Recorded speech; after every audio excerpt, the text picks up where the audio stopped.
कानी बहू। किशोरी लाल जी के बेटे राघव की शादी की बात जगह जगह चल रही थी, लेकिन किशोरी लाल जी को कोई लड़की पसंद ही नहीं आती थी। और उसकी एक ही वजह थी, किशोरी लाल जी का लालची होना। उनको लड़की वालों से मोटा दहेज चाहिए था और इसी चक्कर में एक दिन वो एक बहुत पैसे वाले के घर अपने बेटे का रिश्ता लेकर पहुंचे। उस आदमी का नाम था ओम प्रकाश। देखे किशोरी लाल जी, मेरी एक ही बेटी है और मेरी सारी संपत्ति जायदाद सब कुछ मेरी बेटी नैना का ही है। पापा, नाम से लगता है बहुत खूबसूरत होगी।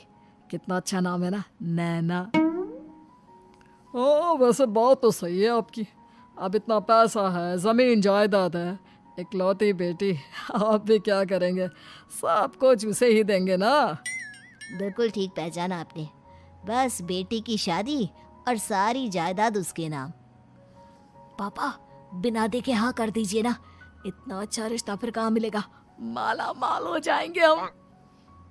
मैं अपनी बेटी को बुलाता हूँ। अरे नहीं नहीं नहीं नहीं, आपकी बेटी का नाम नैना है, सुनकर ही लगता है बहुत सुंदर होगी। रहने दीजिए अंकल, मैं तो आपकी बेटी के नाम से ही इतना खुश हो गया हूँ कि उसे बिना देखे शादी करने को तैयार हूँ। अब तो मैं उसका चेहरा सीधे शादी के बाद ही देखूंगा। और इस तरह राघव नैना का चेहरा नहीं देखता और उससे शादी कर लेता है। शादी के बाद अपनी सुहाग रात पर जब राघव नैना का घूंघट उठाकर देखता है तो नैना की आंखें बंद थी। कितनी खूबसूरत हो तुम नैना, जरा अपनी आंखें खोलकर मेरी तरफ देखो तो सही। नहीं, मुझे शर्म आती है। अरे, मैंने तुम्हें शादी से पहले भी नहीं देखा, और अब अगर तुम आंखें खोलकर मुझे देखोगी भी नहीं तो मुझे अच्छा कैसे लगेगा? इससे पहले कि नैना अपनी आंखें खोलकर राघव की तरफ देखती, अचानक से लाइट चली गई और राघव नैना को पूरी तरह से देख भी नहीं पाया। अगली सुबह नैना राघव के लिए नाश्ता बनाकर लेकर आई। अरे ये क्या, आधा पराठा सीका हुआ है और आधा बिल्कुल कच्चा। ये तुमने क्या किया नैना?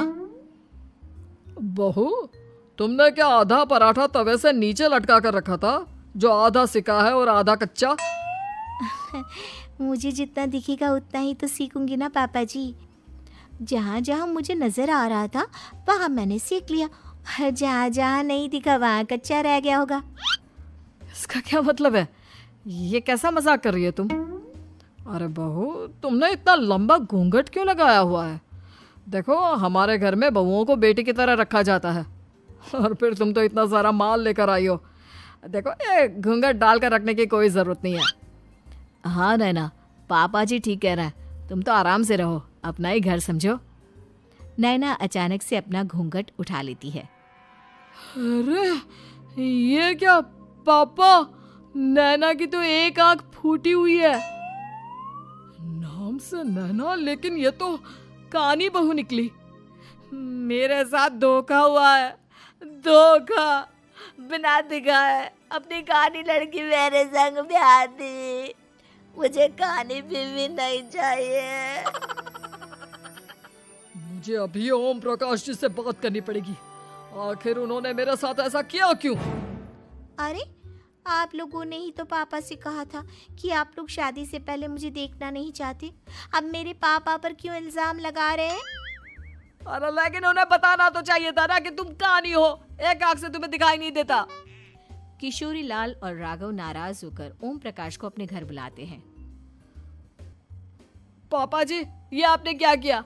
शादी से पहले बताया क्यों नहीं कि नैना की आंखों में परेशानी है? अरे, आप ही ने तो लड़की देखने से मना कर दिया था। अरे लेकिन आप बता तो सकते थे। आपको तो हमारी बेटी की प्रॉपर्टी चाहिए थी, वो भी पूरी की पूरी। अब क्या हुआ अगर उसे आधा दिखाई देता है? प्रॉपर्टी तो आपको पूरी मिल गई ना। अरे ये क्या बात हुई? मेरी शादी प्रॉपर्टी से नहीं, आपकी बेटी से हुई है। अब ये तो पहले सोचना चाहिए था, तब तो मेरी प्रॉपर्टी देखकर तुम्हारी जुबान लप लपा रही थी। लेकिन मैं कानी लड़की को अपनी बीवी बनाकर नहीं रख सकता। पापा, कुछ करिए ना आप। हाँ, करता हूँ। देखिए ओम प्रकाश जी, आप हमारे साथ ऐसा नहीं कर सकते। और तुम देखो, अगर तुमने मेरी बेटी से शादी तोड़ी ना, तो जो भी प्रॉपर्टी मैंने तुम्हें दी है वो तो पूरी की पूरी वापस ले ही लूँगा, और आधी प्रॉपर्टी तुम्हारी भी लूँगा। अरे मेरी आधी प्रॉपर्टी भला क्यों लेंगे आप? इसलिए क्योंकि मेरी बेटी को आधा नजर आता है और उसकी नज़र अभी तक तुम्हारी आधी जायदाद पर ही पड़ी है। अब तुम उसे घर से निकालोगे तो कुछ तो लेकर जाएगी ना। और अगर हम आपकी बेटी को अपने घर की बहू बना कर रखे तो? तो तुम्हारी पूरी प्रॉपर्टी तुम्हारी ही रहेगी, और जो मैंने तुम्हें दिया है ना, उसमें से बस मैं आधा लेकर जाऊंगा। अरे लेकिन अब आप अपनी दी हुई प्रॉपर्टी में से आधी वापस क्यों लेकर जाएंगे? अगर मैं आपकी बेटी को अपनी पत्नी बनाकर रखने को तैयार हूं तो?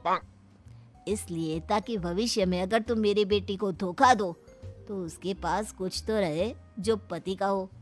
वैसे मेरे पास तो बहुत कुछ है, लेकिन अपने पति की कोई निशानी तो उसके पास होनी चाहिए ना। अब अगर तुमने मेरी बेटी को कानी कहा तो तुम्हें प्रॉपर्टी भी कानी ही मिलेगी, पूरी नहीं। जमाए राजा।